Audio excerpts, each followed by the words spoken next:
আজকে আমি দেখাবো মাশরুম পেঁয়াজ দিয়ে মাশরুম ভাজা। শুকনো ভাতে খেতে খুব ভালো লাগে।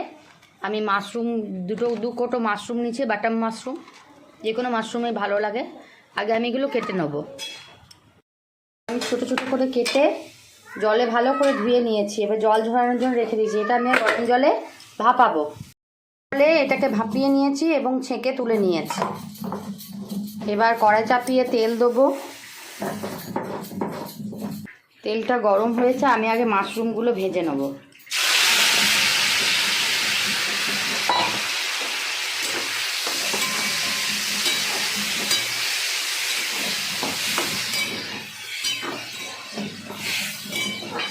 মাশরুমগুলো ভেজে নেব।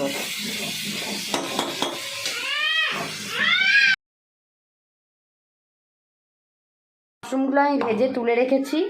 এবার আবার তেল দিয়ে শুকনো লঙ্কা দিয়ে পেঁয়াজগুলো দিয়ে দেবো। পেঁয়াজগুলো দিয়ে আমি ভাজবো।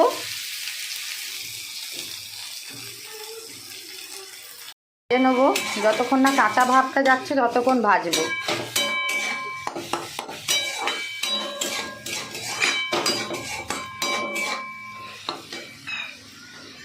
ভাজছি, দেখুন পেঁয়াজগুলো ভাজা হয়ে গেছে। পেঁয়াজগুলো কাঁচা ভাবটা চলে গেছে। এবার মাশরুমগুলো এগেন আমি দিয়ে দিচ্ছি। মাশরুমগুলো দিয়ে দিচ্ছি। তো অয়েলি হবে, এটা ভাতের সঙ্গে খেতে ভালো লাগে। উফ, গরম, খুন্তিটা গরম হয়ে গেছিলো। এর মধ্যে আমি এবার নুন, হলুদ, সামান্য পরিমাণ চিনি, একটু ঝাল এবং কাঁচা লঙ্কা অ্যাড করব। আমি নুন, হলুদ, সামান্য পরিমাণ চিনি এবং ঝাল লঙ্কার গুঁড়ো অ্যাড করে দিলাম। এবার আমি ভালো করে সবগুলো মিশিয়ে ভাজবো ততক্ষণ না সব কিছুর কাঁচা ভাবটা চলে যায়। আমার একটু ঝাল লঙ্কাটা বেশি পড়ে গেছে, আমি সেজন্য বেশি কাঁচা লঙ্কা দেবো না।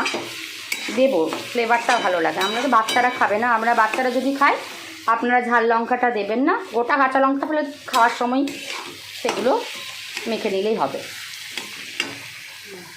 দিয়েছি, গোটা গোটাই দিয়ে দিয়েছি আমি, যেহেতু ঝালটা বেশি হয়েছে। এবার ভালো করে মিশিয়ে ভেজে নেবো, সব কিছুর কাঁচা গন্ধ যাতে চলে যায়। এটা শুকনো ভাতে খেতে ভালো লাগে। মাশরুম পেঁয়াজ ভাজা।